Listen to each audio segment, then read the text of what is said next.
मेरी आंखों में देखो नंदिनी। ओह माय गॉड, जो प्यार मुझे तुम्हारी आंखों में दिखाई देता था, आज वो प्यार नहीं है। तुम बदल गई हो। हाँ, मैं बदल गई हूँ।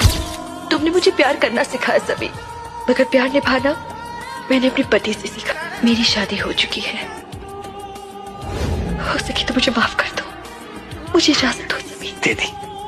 जाओ। जो 7 मिनट तुमने मेरे साथ बिताए वो मेरे लिए 7 जन्मों के लिए काफी, लेकिन उससे ज्यादा नहीं, क्योंकि 8वें जन्म में तुम मेरी होगी, सिर्फ मेरी। And at that time, no Vanraj please.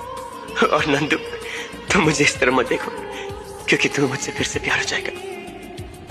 जाओ जाओ जाओ, क्योंकि मैं रोता हूँ बहुत बुरा दिखता।